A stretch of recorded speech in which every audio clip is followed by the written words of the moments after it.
Un juge condamne à mort des jumeaux innocents, jusqu'à ce qu'ils appellent leur père, le procureur général. Les lourdes portes en bois s'ouvrirent en grinçant, avec le bruit de vieux os qui se déplaçaient, attirant le regard de tous.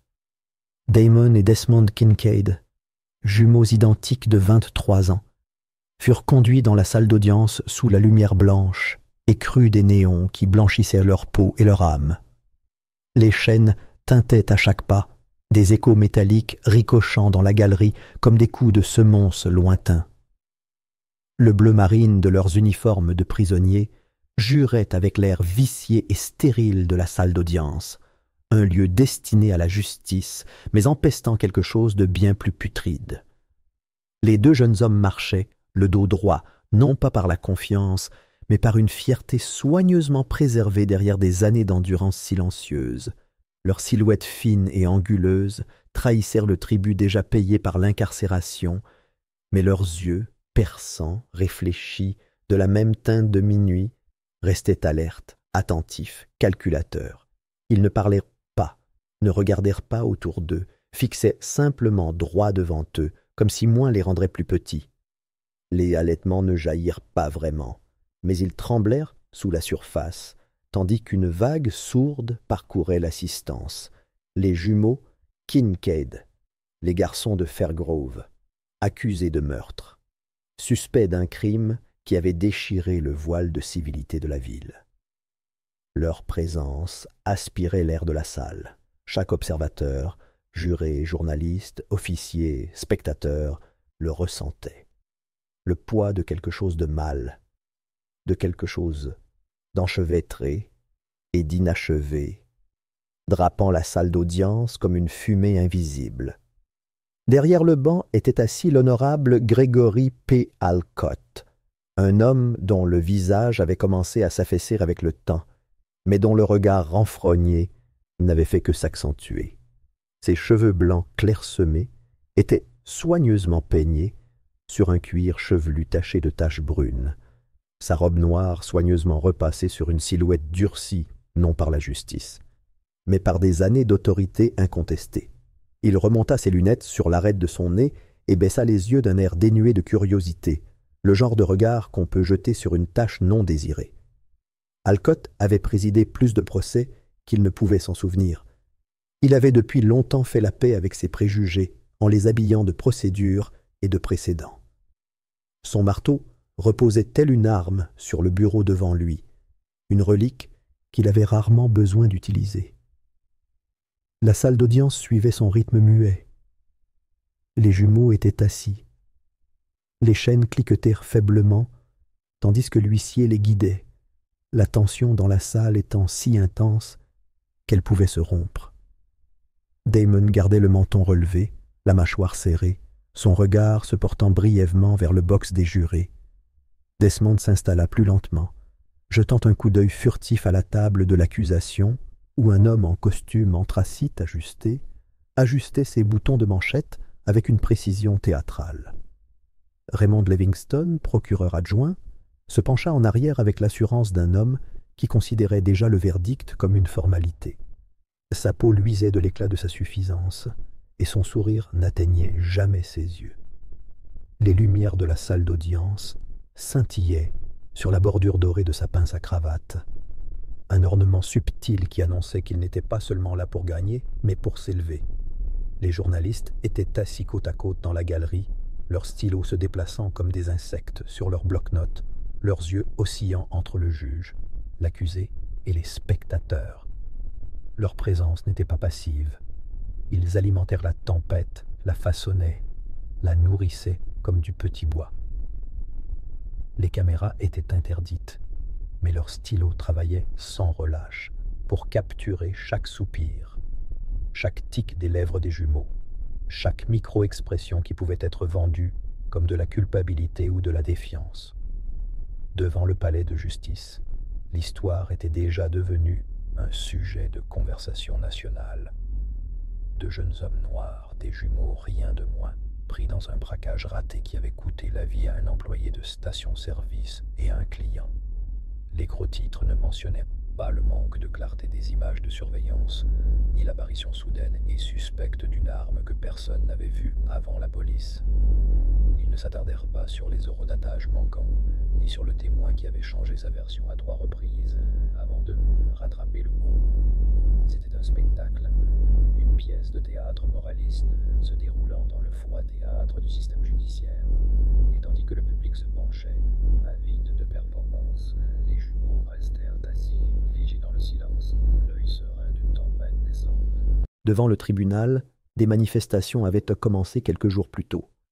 Certaines pancartes réclamèrent justice, d'autres affirmaient que les jumeaux étaient déjà coupables, leurs visages placardés dans les journaux télévisés, tels des trophées.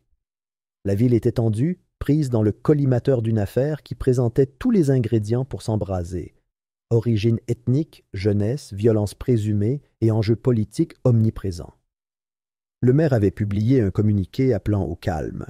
Le chef de la police avait tenu une conférence de presse assurant que le service avait suivi toutes les procédures appropriées. Personne n'a mentionné que l'agent qui avait procédé à l'arrestation, l'inspecteur Owen Murtaugh, avait un casier judiciaire de plainte pour usage excessif de la force suffisamment épais pour faire s'effondrer une étagère.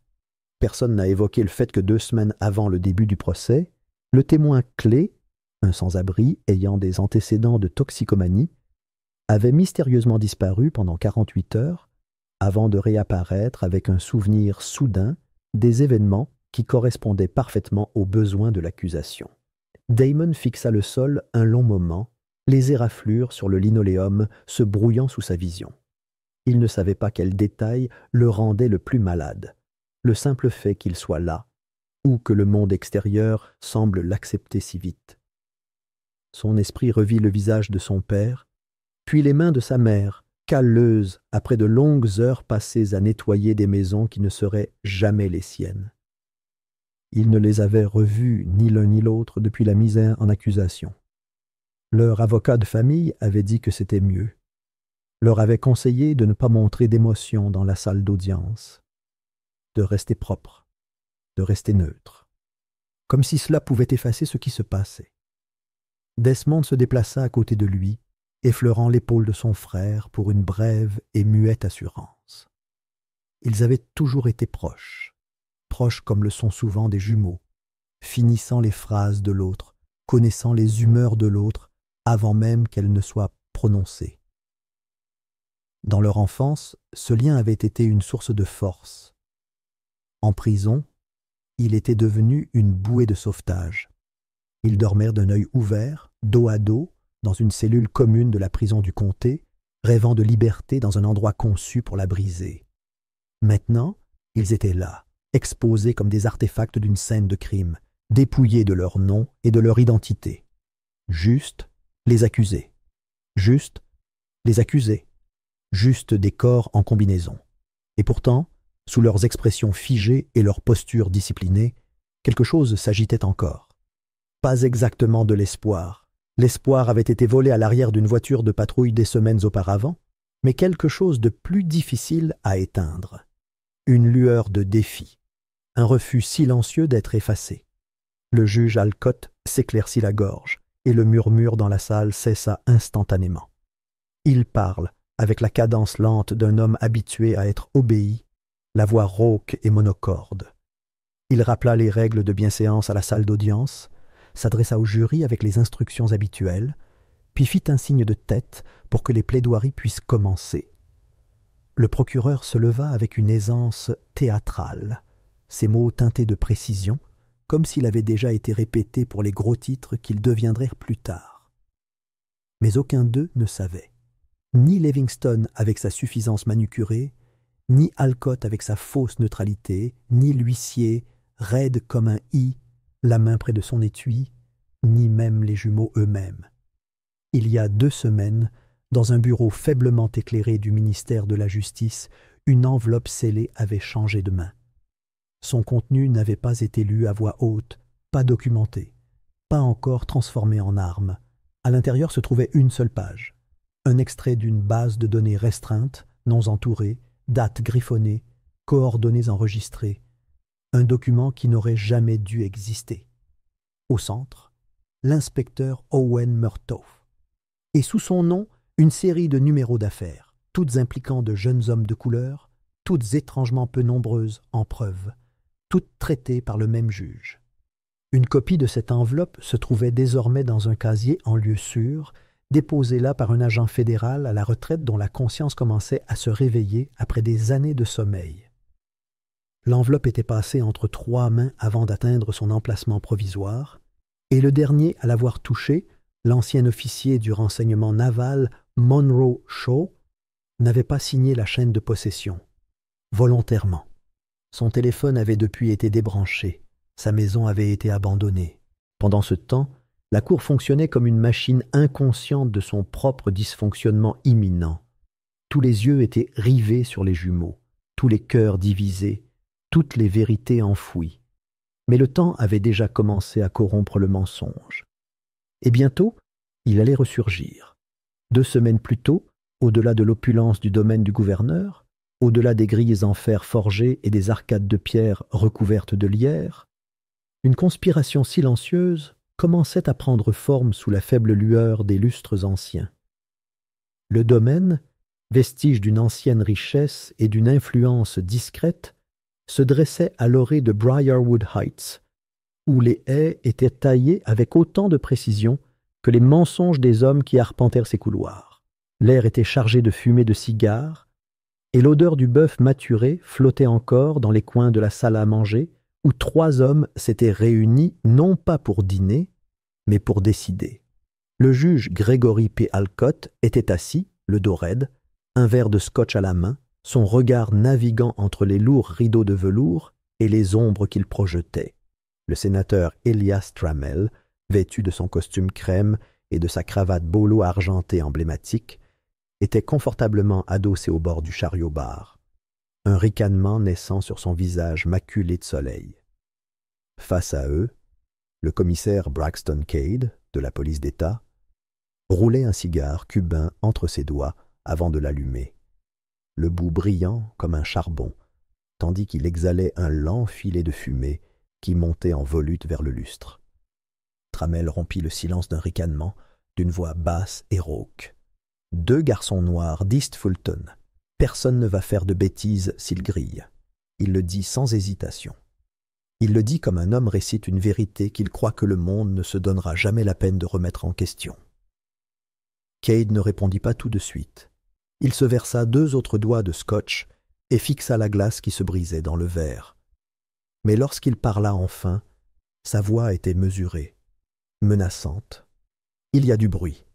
Un lanceur d'alerte prétend que la vidéo originale a été trafiquée.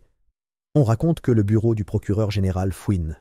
Ce nom, le procureur général Elijah Kincaid, flottait dans l'air comme un fantôme, indésirable mais indéniablement présent. Alcott plissa les yeux, le visage indéchiffrable, mais ses doigts se crispèrent légèrement sur le verre. Les paroles de Cade n'étaient pas hypothétiques. Il y avait eu des murmures, des audits internes, des enquêtes officieuses enfouies sous le jargon bureaucratique. Ils savaient tous qui était Elijah Kincaid, ancien Navy SEAL décoré devenu procureur fédéral, aujourd'hui le plus jeune procureur général de l'histoire de l'État. Brillant, implacable et suffisamment discret pour être craint. Personne dans cette salle n'évoqua le lien avec les garçons jugés. Ce détail n'avait pas encore été révélé, mais le danger était déjà pressenti. Cade s'éclaircit la gorge et suggéra un front uni. Trammell hocha lentement la tête, tapotant de la cendre dans un plat en porcelaine cerclé d'or. Le procès allait se poursuivre. Le verdict était prédéterminé, et toute interférence judiciaire, législative ou personnelle serait réprimée avec une ferme discrétion. Ils ne trinquèrent pas à la vérité, mais à la préservation de leur propre influence. De retour au tribunal, les jours s'écoulèrent avec une cruauté implacable. Les témoins entraient et sortaient comme des acteurs dans une pièce de théâtre au scénario serré. Les preuves étaient présentées avec une cadence maîtrisée. Le jury, 12 hommes et femmes épuisés par l'émotion de l'affaire, observait le défilé d'un œil fatigué. Au 6e jour, le procès était moins une quête de justice qu'un dévoilement de l'inéluctabilité. Pourtant, Damon Kincaid monta à la barre avec une retenue tremblante. Sa voix trembla au début, mais il la garda calme et calme. Il a raconté au jury où il se trouvait cette nuit-là. Chez lui, en train de finaliser une demande d'admission à l'université que son avocat commis d'office n'avait pas pris la peine de mentionner. Il a décrit la peur qu'il avait ressentie lorsque la police a fait irruption dans leur appartement à 3 heures du matin, comment ils ont été jetés à terre, menottés avant même qu'un seul mot n'ait été prononcé. Il n'a pas pleuré, il n'a pas supplié, il a donné des faits, des dates, un contexte, une chronologie logique qui aurait dû détricoter le récit de l'accusation, mais la logique était une monnaie étrangère dans cette pièce. Lorsque le procureur, Raymond Livingston, se leva pour son dernier contre-interrogatoire, la salle se tendit. Il se déplaçait avec l'aisance d'un homme qui avait déjà fait cela 100 fois. Il arpentait la salle. Il souriait. Puis il dévoila ce qu'il considérait comme la clé de voûte, une image unique de la vidéo de surveillance granuleuse projetée sur l'écran du tribunal.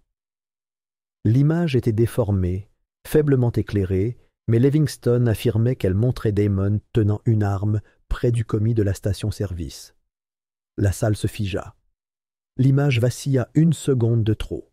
Damon se releva d'un bond, le visage rouge de fureur. « Ce n'est pas nous, ce n'est même pas notre carrure. » Sa voix résonna dans la salle comme du verre brisé. Les huissiers s'empressèrent de le plaquer contre son siège, leurs mains lui meurtrissant les bras tandis qu'il résistait. Le marteau du juge s'abattit avec fracas, rétablissant l'ordre par la force. Mais quelque chose s'était figé. L'explosion de colère de Desmond n'était pas seulement de la rage, c'était de l'incrédulité, celle qui naît lorsque la réalité se transforme en fiction et exige qu'on joue le jeu. La salle d'audience se tut, mais le poids de l'injustice pesait désormais plus lourd, comme un brouillard qui s'infiltre dans les eaux. Lorsque l'accusation se reposa, le silence fut de mort, le jury fut autorisé à délibérer, ils partirent en procession silencieuse, le regard fixé sur le sol, les pensées indéchiffrables. Damon resta figé, le cœur battant la chamade. Il jeta un coup d'œil à l'horloge. Il compta les secondes. Damon était assis à côté de lui, ne tremblant plus, se contentant d'observer, étudiant le juge, l'accusation, chaque mouvement.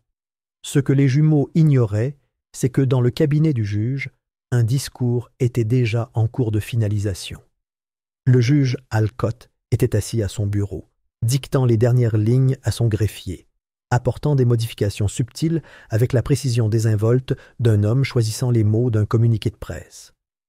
La phrase était déjà écrite. Il la répétait à voix basse comme un hymne. Ce tribunal condamne Damon et Desmond Kincaid à mort par injection létale. Dans la salle de délibération, les jurés n'avaient même pas demandé à revoir les images. Dehors, le soleil de l'après-midi baissait derrière les flèches du palais de justice, projetant de longues ombres sur le béton. Les manifestants étaient revenus, certains avec des pancartes, d'autres avec des prières. Une jeune femme munie d'un mégaphone exigeait des comptes. Un pasteur veillait silencieusement, les mains jointes.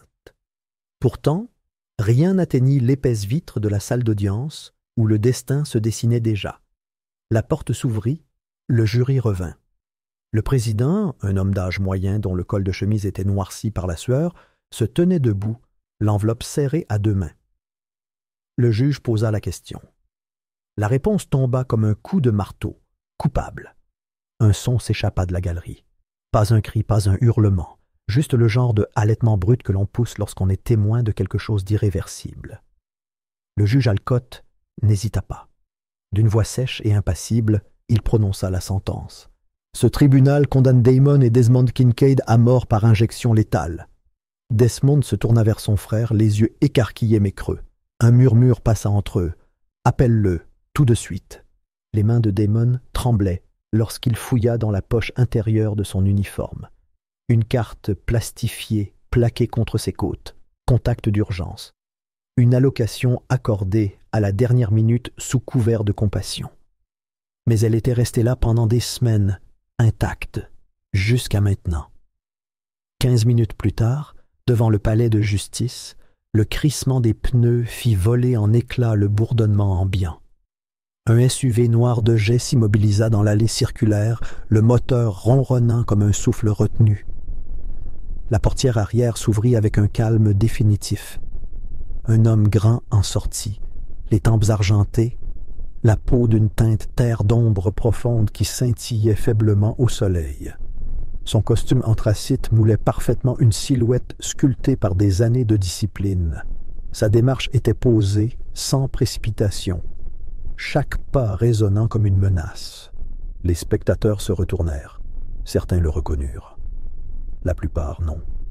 Mais tous inclinèrent instinctivement la tête, comme des animaux qui sentent quelque chose d'immense et d'inconnu pénétrer dans leur espace. Il dépassa la foule, dépassa les gardes, franchit la double porte, où le couloir tomba dans un silence stupéfait. Le procureur général Elijah Kincaid ne parla pas. Il n'en avait pas besoin. Ses fils avaient été condamnés à mort, et maintenant, le jugement allait commencer. La sécurité du tribunal, entraînée à toutes les permutations de chaos sauf celle-ci, se figea sur place tandis qu'Elijah Kincaid arpentait les couloirs, telle une force tirée d'un mythe. Il se déplaçait avec précision et calme, les épaules carrées sous le poids d'une réputation qui le précédait comme le tonnerre avant l'orage. Aucun badge n'était brandi, aucune autorisation n'était requise. Il était le plus haut responsable de la loi de l'État. Et plus encore, il était le genre d'homme dont la présence faisait douter les autres hommes de son autorité. Les costumes s'écartèrent dans son sillage. Les téléphones cessèrent de sonner. Les assistants se turent. Certains le reconnaissaient, grâce à des conférences de presse et des audiences télévisées du Sénat, mais ici, dans les couloirs sombres d'un palais de justice corrompu par sa propre conception, il paraissait différent, comme si quelque chose d'élémentaire s'était réveillé. Les portes du tribunal, encore résonnant du marteau qui venait de sceller le sort de ses fils, s'ouvrirent à nouveau, non pas avec hésitation, mais comme si le bâtiment lui-même s'était souvenu de qui détenait véritablement le pouvoir. Elijah entra et l'atmosphère se fissura, le juge, le jury, les avocats. Tous les visages se tournèrent, les expressions se tordant de confusion, puis de reconnaissance, puis d'effroi. Alcott, à mi-chemin de sa descente, marqua une pause comme si la gravité elle-même s'était déplacée sous lui. Ses lèvres s'ouvrirent pour parler, mais rien ne sortit. Elijah ne lui en laissa pas le temps. Il se dirigea vers l'allée centrale, sa voix rauque comme l'acier sur une meule, annonçant son intention avec une clarté chirurgicale. Il invoquait la motion d'urgence 14C, une clause obscure, presque jamais utilisée, profondément enfouie dans le code judiciaire, autorisant le procureur général à suspendre les procédures judiciaires en cas de suspicion de corruption systémique. Il exigea une suspension immédiate de la peine, un gel fédéral des fonctions judiciaires et l'ouverture d'une enquête multi-agence pour faute judiciaire. La salle d'audience sombra dans le chaos. Les avocats se levèrent, les jurés chuchotèrent avec inquiétude, les huissiers saisirent instinctivement leur radio. La peau d'Alcott devint cireuse, ses yeux se fixant sur le groupe d'assistants qui chuchotaient frénétiquement derrière leur presse-papier. Des objections s'élevèrent dans l'air, des murmures de retard de procédure, d'autorisation non obtenue, de requêtes non déposées. Mais Elijah était déjà au téléphone, la voix basse et mortelle, s'adressant directement au ministre de la Justice. Ce n'était pas du charabia, ce n'était pas du théâtre, c'était la loi fédérale, appliquée en temps réel, et rien dans cette salle d'audience n'y était à l'abri. À la tombée de la nuit, l'affaire Kincaid avait fait le tour du pays. Ce n'était pas seulement une nouvelle, c'était une explosion. Les écrans de télévision étaient inondés d'images superposées. Elijah se tenant debout dans la salle d'audience, des manifestations aux chandelles éclatant sur les marches des palais de justice d'Atlanta à Seattle, des sénateurs tâtonnant dans leurs interviews. Les réseaux sociaux s'enflammaient de hashtags portant les noms des jumeaux. Du jour au lendemain, les documents scellés divulgués par le lanceur d'alerte anonyme se sont retrouvés sur toutes les grandes chaînes de télévision. Les journalistes, fraîchement enhardis, ont exposé le scandale avec une précision chirurgicale. On y trouvait des déclarations sous serment falsifiées, signées sous la contrainte. Des notes de police interne révélaient la suppression de preuves. Des pots de vin provenant de comptes fictifs remontaient au fonds discrétionnaire du commissaire Braxton Cade. Les prétendues images de surveillance montées, images supprimées, horodatage modifié. La voix du sénateur Elias Trammell a résonné dans un message vocal divulgué, qualifiant les frères Kincaid de « simples ». Dans un autre message, une conversation entre Cade et le juge Alcott évoquait la nécessité de resserrer les taux avant que le procureur général ne puisse intervenir. Chaque révélation entamait une couche supplémentaire de la confiance du public, révélant une corruption si profonde qu'elle atteignait les racines du système judiciaire. Mais les hommes derrière le rideau n'en avaient pas fini. En quelques jours, Trammell a répliqué. Usant de son autorité sur les affaires législatives, il a ordonné un examen d'urgence de tous les accès fédéraux au dossier judiciaire des États, invoquant des excès de procédure. La requête, enfouie dans un jargon législatif et masquée par des lenteurs bureaucratiques, a eu pour effet de geler les dossiers dont Ninja avait besoin pour constituer un dossier complet. Simultanément, le bureau du commissaire Cade a déposé une contraction, accusant Ninja d'avoir instrumentalisé sa position pour subvertir l'autorité de l'État. L'accusation. Il convoqua secrètement une équipe spéciale opérant depuis un bureau anonyme 3 étages en dessous du siège du ministère de la Justice. Sélectionnée à la main, l'unité comprenait des experts en cybercriminalité, des procureurs fédéraux et 2 anciens agents du renseignement en mission spéciale. En 5 jours, ils déposèrent 2 douzaines d'actes d'accusation sous scellés auprès du tribunal fédéral, sous haute protection. Elijah ne laissa pas filtrer un seul nom. Il voulait que l'ennemi se tortille en silence, devinant lequel d'entre eux tomberait le premier. Pendant ce temps, Damon et Desmond restaient en détention, officiellement sous protection, mais en réalité dans une cage identique à celle d'avant. La cellule était plus propre, les gardiens moins agressifs. Mais Elijah savait qu'il valait mieux ne pas se fier aux apparences. L'avertissement était arrivé dans un message sans adresse de retour. Ils ne survivront pas à l'appel. Une note photocopiée, tapée sur une imprimante standard, remise à l'accueil du ministère de la Justice par un homme en uniforme de coursier qui avait disparu avant d'avoir pu être interrogé. Elijah l'avait lu une fois, puis relu, les mots poignardants avec une simplicité qu'aucun cryptage ne pouvait améliorer. Il le gardait plié dans sa poche de poitrine, tandis qu'il examinait les demandes de surveillance, appelant son réseau personnel d'alliés et d'anciens contacts restés fidèles depuis ces années au sein du renseignement naval. Il décréta immédiatement une protection pour les jumeaux. 3 marshals fédéraux en rotation, les flux de surveillance redirigés vers son serveur sécurisé personnel et 2 agents infiltrés affectés aux gardes eux-mêmes. Pourtant, il n'était pas rassuré. Il comprenait de quoi ils étaient capables. Il avait vu des hommes réduits au silence par des injections intraçables, des autopsies enfouies sous le jargon médical, des images de sécurité effacées accidentellement. Il ne faisait pas confiance à la protection de l'État. Il faisait confiance à la préparation. À l'intérieur du centre de détention, Damon était assis dos au mur, Desmond à ses côtés. Leur cellule était petite, mais stérile, plus une chambre d'observation qu'une prison. Des caméras étaient fixées dans chaque coin, des capteurs infrarouges intégrés aux bouches d'aération. Pourtant, l'air était chargé de malaise. Damon parlait à peine, sa voix rauque à cause de jours de silence. Desmond observait les gardes plus qu'ils ne dormaient. Chaque repas était testé. Chaque pas vers les douches, flanqué d'agents de sécurité, armes au poing. Il n'y avait aucun visiteur, aucun contact avec le monde extérieur. Ils ignoraient les gros titres, les manifestations, les inculpations. Ils ignoraient que leur père avait bouleversé le système judiciaire pour les sauver du gouffre. Mais ils le sentaient. Quelque chose était en train de changer. Les gardes observaient plus longuement, hésitant entre protéger ou craindre. Le directeur adjoint ne les regardait plus dans les yeux.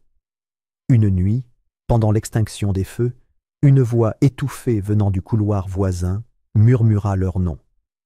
Aucun des deux jumeaux ne répondit, mais tous deux fixèrent l'obscurité longtemps après que la voix eut disparu. Elijah regardait la retransmission en direct depuis son bureau, l'horodatage tournant dans un coin. Sa mâchoire se serrait chaque fois qu'une ombre passait trop lentement devant l'objectif de la caméra. Il n'avait fait confiance à personne dans sa vie, et encore moins à la loi. Mais cela, c'était personnel, d'une manière qu'il n'avait jamais connue. Il avait déjà enterré des hommes, des secrets et des régimes. Il avait arpenté des champs de bataille dans des pays lointains, où les règles changeaient d'heure en heure. Mais rien ne l'avait jamais autant enflammé que de voir ses fils, 2 garçons, qu'il avait tenus dans ses bras pendant un orage à East Fulton, 23 ans plus tôt, assis en silence, tandis que le système tentait de les anéantir. Il savait que l'ennemi était en train de se défaire. Il savait que la peur s'était insinuée dans leur stratégie. La dernière interview télévisée de Trammell était empreinte de nervosité, sa voix craquant sous le poids d'une bravade fabriquée. Cade avait manqué 2 réunions publiques sans explication. Le juge Alcott avait pris un congé sans solde, invoquant le stress. Mais Elijah ne célébrait pas, il ne se reposait pas. Il gardait son attention concentrée sur une seule vérité. Il frapperait à nouveau. Et le prochain coup ne viendrait peut-être pas dans une salle d'audience. Il pourrait prendre la forme d'un poison échappé à un garde, d'un faux ordre de transfert, d'une émeute en prison orchestrée pour couvrir le tout. Chaque mouvement était désormais une question de vie ou de mort. Et Elijah Kincaid en avait fini avec la défense. L'audience finale se déroulait sous un ciel gris acier, le palais de justice fédérale s'élevant tel un monument aux conflits et aux conséquences. Dehors, les rues grouillaient de tension. Des kilomètres de manifestants pressés contre les barricades, leurs voix formant un flot incessant de chants et de cris, résonnant sur le béton et le verre. Des camions blindés stationnaient au ralenti aux intersections, des snipers observaient depuis les toits, et des agents fédéraux formaient un périmètre humain autour du bâtiment. Des hélicoptères de télévision tournaient au-dessus, transmettant les images de ce jugement à une nation qui avait trop longtemps attendu justice. À l'intérieur, l'atmosphère était différente, plus pesante, plus intime, comme si le palais de justice lui-même comprenait la gravité de l'heure. Les jumeaux Kincaid étaient assis à la table de la défense, vêtus de costumes impeccables, les épaules carrées, le regard fixe. Ils avaient été entraînés dans tous les enfers que le système judiciaire pouvait forger. Maintenant, ils étaient assis, non pas comme des suspects, mais comme des survivants. Et le tribunal, désormais débarrassé de ses illusions, allait entendre la vérité dans son intégralité. Tout commença avec le lanceur d'alerte. L'inspecteur Riley Madsen entra, las de la fatigue d'un homme qui avait privilégié les principes à la protection. Son badge brillait encore, mais l'étincelle dans ses yeux était atténuée, chargée de culpabilité, de rage et de détermination. À la barre, sa voix était ferme tandis qu'il dévoilait le complot. Comment Cade avait ordonné la fabrication de preuves? Comment une entreprise informatique privée avait trafiqué les images de la station-service sous couvert légal fourni par le cabinet de Trammell? Et comment le juge Alcott avait violé tous les principes d'impartialité, allant jusqu'à convoquer le président du jury à une discussion privée quelques jours avant le verdict? Madsen ne laissait aucune place au doute. Il avait des noms. Il avait des documents. Il avait recueilli les déclarations sous serment d'anciens officiers restés silencieux trop longtemps. À chaque mot, la salle d'audience tremblait. Les murmures se transformaient en halètements, tandis que les écrans affichaient des courriels, des enregistrements et des documents financiers. Au milieu de son témoignage, l'avocat de Trammell se serra la poitrine et s'effondra. Les ambulanciers le sortirent précipitamment, tandis que la panique gagnait l'équipe juridique. Mais la procédure ne s'interrompit pas. Cade fut ensuite appelé à la barre. Il réussit à répondre à 3 questions avant que les agents fédéraux n'entrent dans la salle d'audience munis d'un mandat scellé. Il tenta de se lever. On lui passa les menottes avant qu'il ne termine sa position debout. Le juge Alcott ne parvint jamais à la barre. Il avait remis sa démission à minuit, la veille. Une lâche tentative d'échapper au système même qu'il avait souillé. Mais Elijah l'avait bloqué avant le lever du soleil, usant de toute son autorité légale pour s'assurer que l'homme ne fuirait pas ses responsabilités. Alcott était désormais tenu de répondre devant un tribunal, dépouillé de sa robe, mais pas de sa culpabilité. Son siège était vide, symbole d'un pouvoir déchu. Quand Elijah s'approcha enfin du box des témoins, un silence si profond s'abattit sur la salle qu'il aurait pu passer pour de la révérence. Il ne marchait pas en homme d'État. Il avançait en paire. Sa voix, basse et usée par des semaines de guerre, ne portait aucun jargon juridique, rien que la vérité. Il parle de Damon et de Desmondes, non pas comme des gros titres, ni comme des accusés, mais comme des garçons qu'il avait vus grandir dans un monde qui les prenait pour des menaces avant même de les considérer comme des fils. Il déclara au tribunal que ce procès n'avait pas échoué par accident, mais à dessein, méticuleusement conçu pour les livrer à la tombe et poli avec le langage du droit pour que tout paraisse juste. Il termina non pas par une vengeance, mais par un avertissement. Si la justice pouvait être manipulée si facilement, alors chaque personne présente dans cette salle d'audience était en danger, et il jura que ce qui avait commencé avec ses fils ne se terminerait pas dans ce bâtiment. Les verdicts tombèrent sans hésitation. Toutes les charges retenues contre Damon et Desmondes furent abandonnées, le tribunal déclarant formellement l'injustification des poursuites.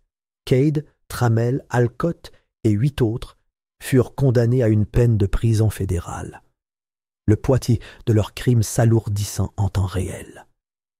Tandis que des agents les escortèrent dehors sous haute surveillance, ils croisèrent les jumeaux Kincaid, dont le silence serein résonna plus fort que les acclamations de la victoire. Elijah démissionna la semaine suivante. Il publia une lettre publique. Pas de conférence de presse, pas de tournée d'adieu.